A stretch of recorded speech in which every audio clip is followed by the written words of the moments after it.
Hello लोगोफोर खुलुमबाय लोगोसे नोंथां बयखौबो नैबे मोनसे गोदान भिडिअ बरायहरबाय स' लोगोफोर दिनैहाय जों मोनसे गोदान टपिकखौ लानानै सावरायनो नागिरदों कि BTC नि राजखान्थि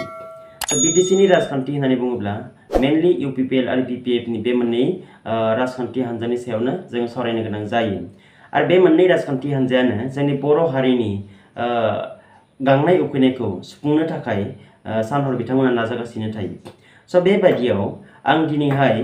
BPF नि सोमोन्दै सावरायनो नागिरदों कि गोबां मानसिफ्रा बुंगासिनो दङ जे BPF आ जेनसिगोन BPF आ माने सरकाराव फैला BPF आ जोबसिगोन स' बेफोरबायदि गोबां माने बाथ्रा बुंगासिनो दङ आरो BPF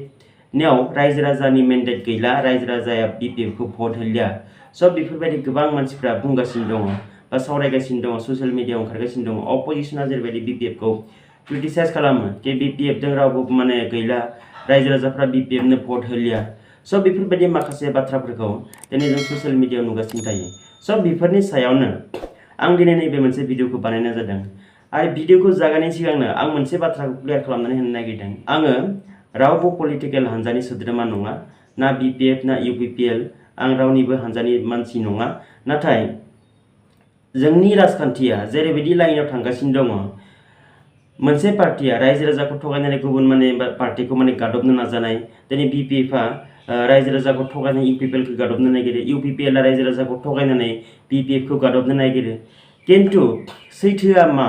आं बे सैथोखौ रायजो राजानि सिगाङाव बुंफोरना होनो थाखायनो माने खोथा बुंबाय थायो स' बेखायनो नोंथांमोनाबो जुदि इन्टारेस्टेडब्ला आंनि भिडिअखौ नायजागोन सैथोआ मा स' बेखायनो थौदो लोगोफोर जोङो भिडिअखौ दिनै जागायनोसै जोङो जुदि 2020 नि जितु BTR एकर्ड आरो जितु BTC नि जितु काउन्सिल इलेक्शन 2020 नि स' बिनिफ्राय जुदि जोङो नायनो थाङोब्ला जोङो BTC इलेक्शननि रिजाल्टखौ नायगिरनांगोन स' BTC इलेक्शनाव BPF आ गासै 17टा सिट देरहादोंमोन बेनिफ्राय UPPL आ गासै 12टा सिट देरहादोंमोन 12 सिट देरहादोंमोन आरो BJP आ गासै 9टा सिट देरहादोंमोन गासै 9 सिटखौ बिथांमोना BJP आ देरहानो हादोंमोन आरो GSP आरो कंग्रेस बिथांमोना मोनसेहाय देरहानो हादोंमोन नाथाय आसरित खोथाया जादों UPPL आ एसेबां गिदिर मोनसे एकर्डखौ लानानै एसेबां मोनसे गिदिर माने दोहौखौ लानानै इलेक्शन गेलेदोंमोन आरो बे इलेक्शनाव UPPL आरो BJP डाइरेक्ट एलायन्स नङाब्लाबो बिथांमोना फ्रेन्डशिप बादिहाय बिथांमोना इलेक्शन गेलेदोंमोन आरो जाय जायगायाव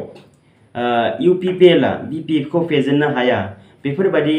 समस्थियाव BJP आ हाबनानै माखासे BPF नि केन्डिडेटफोरखौ माने फेजेननायाव UPPL खौ हेफाजाब होदोंमोन आरो बेफोरबायदि समस्थिफोराव BJP आ देरहानो थांदोंमोन स' दिनै BPF आ सरकाराव फैयैनि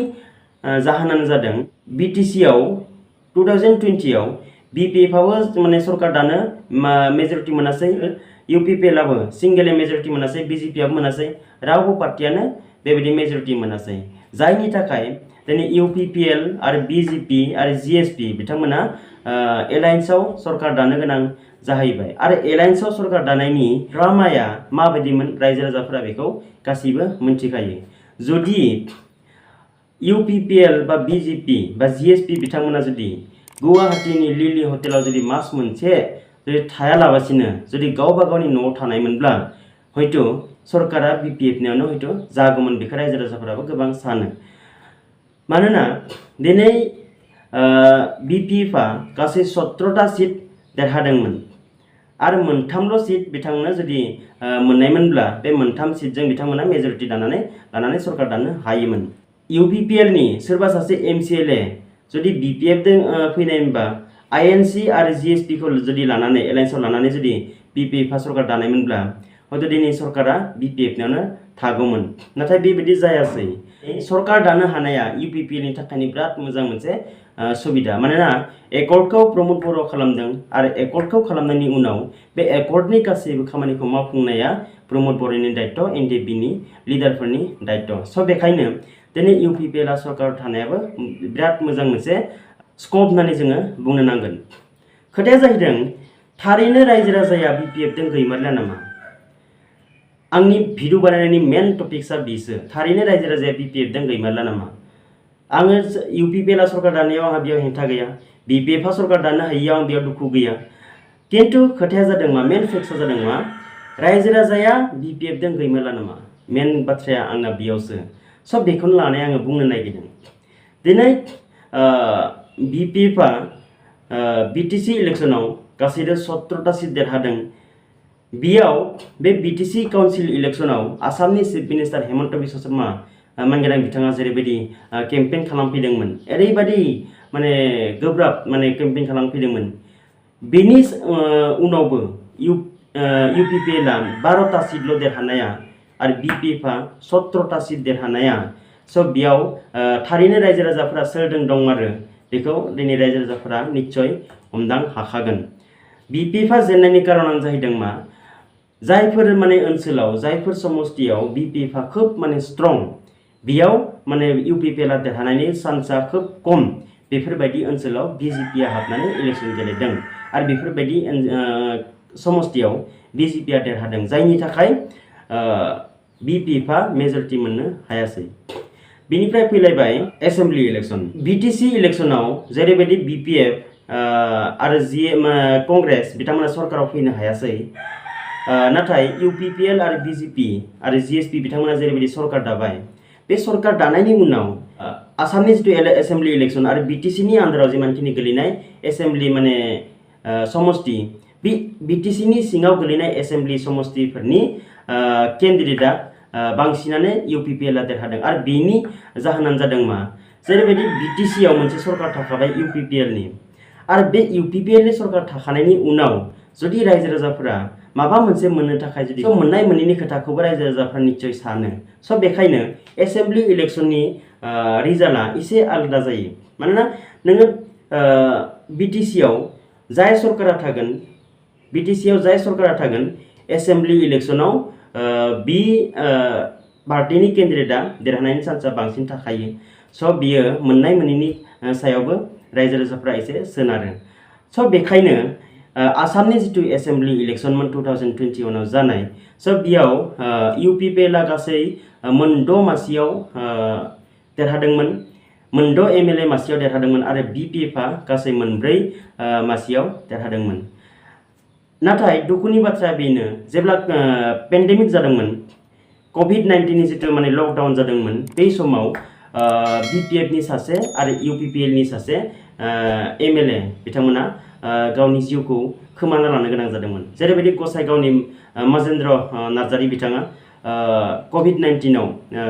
COVID बेरामजों साग्लोबजानानै बिथाङा गावनि जिउखौ फोजोबनानै लानो गोनां जादोंमोन बा गावनि जिउखौ खोमाना लानो गोनां जादोंमोन। थिग बेबायदिनो तामुलपुर MLA समस्तिनि मानगोनां MLA लेहराम बर' बिथाङाबो COVID-19 जों नाख्रेबजानानै, COVID बेरामजों नाख्रेबजानानै गावनि जिउखौ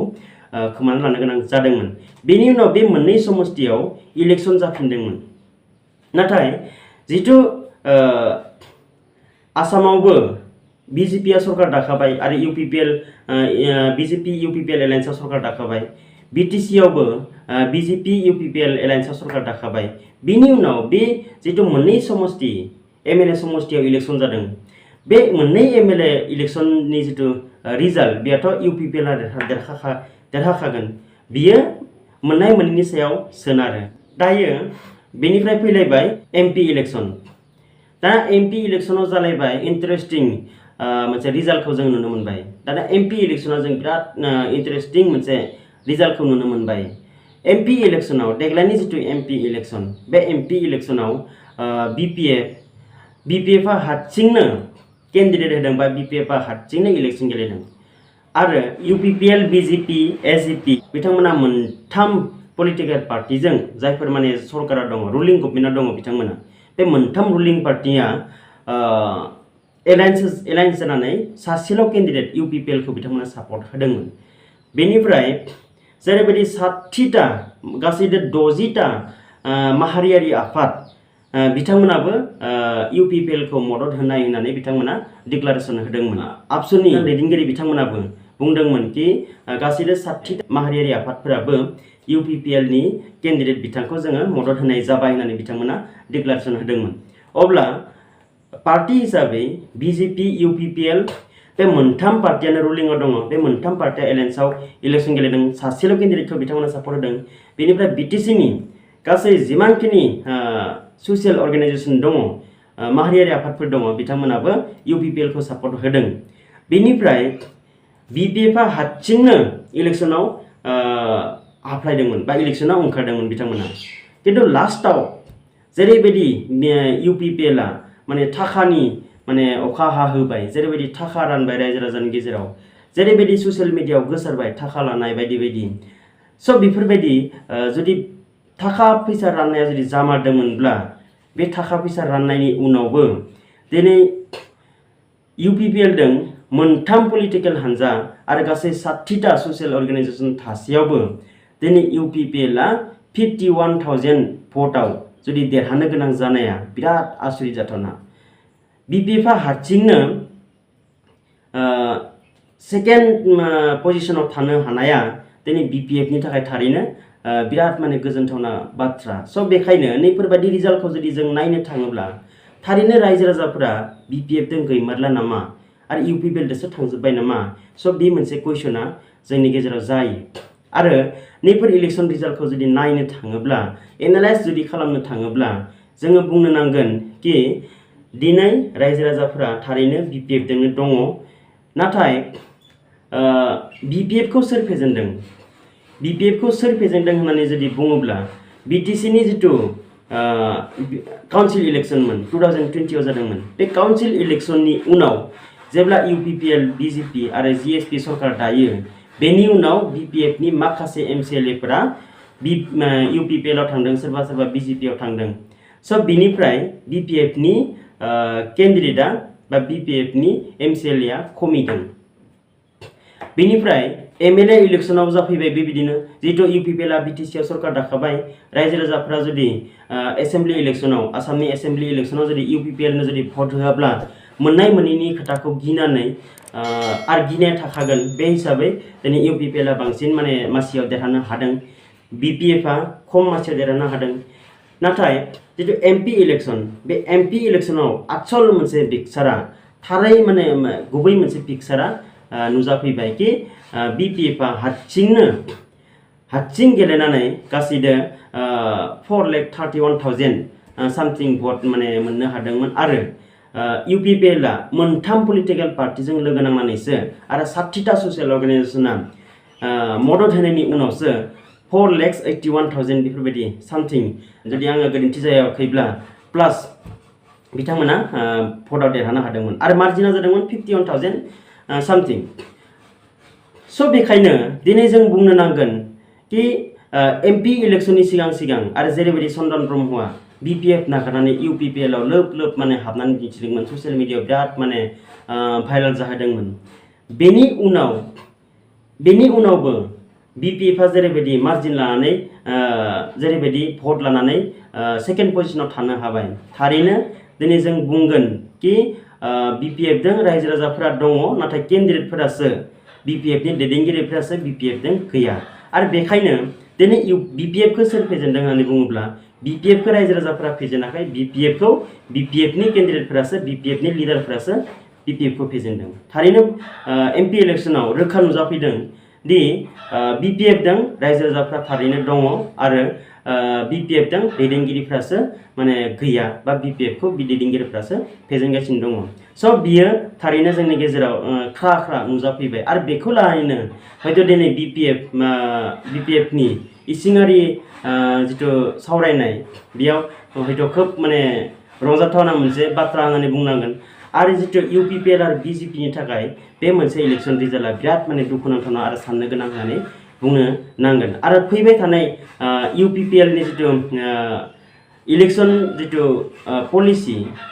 बियो खोब माने स्ट्रं जानांगोन इलेक्शनाव जुदि UPPL आ BTC इलेक्शनाव जुदि UPPL आ देरहानांगौब्ला UPPL नि पलिसिफोरा माखासे चेन्ज जानांगोन UPPL नि दैदेनगिरिफोरनि बाथ्राफोरा माखासे चेन्ज जानांगोन UPPL आ जुदि गावसोरनि पलिटिकेल केरियारखौ जुदि लं लास्टिं खालामनांगौब्ला माखासे केन्डिडेटफोरखौ सोलाय सोल' खालामनांगोन माखासे केन्डिडेटफोरखौ माखासे माने पेरेन्ट्स बडि UPPL नि पेरेन्ट्स बडिफोरखौ सोलाय सोल' खालामनांगोन रिसाफल खालामनांगोन गोबां माने खामानि मावबावनांगौनि दरखार दङ होननानै जोङो सानो स' बेखायनो नैबे मोनसे भिडिअखौ आङो बानायनाय जाबाय थारैनो आसल बाथ्राया मामोन दिनै रायजो राजाफोरा माने बा दैदेनगिरिफोरा बुंनो नागिरो कि BPF जों रायजो राजा गैला स' बिनि आसल गुमुरखौनो आं नागिरनानै बुंनो गोसो जानानै नैबे मोनसे भिडिअखौ बानायनाय जाबाय स' नोंथांमोनाबो सानगोन निश्चय थारैनो BPF जों रायजो राजाफ्रा दङ ना गैमारा स' बेखौनो नोंथांमोनाबो जुदि नोंथांमोननि अबजार्भेसनाव माबाफोर मोनदोंब्ला नोंथांमोनाबो आंनो कमेन्ट सेक्सननि गेजेरजों आंनो फोरमायहरगोन स' बेखिनिखौनो बुंनानै आं दिनै भिडिअखौ एसेयावनो दोनथ'बाय गोजोन्थों।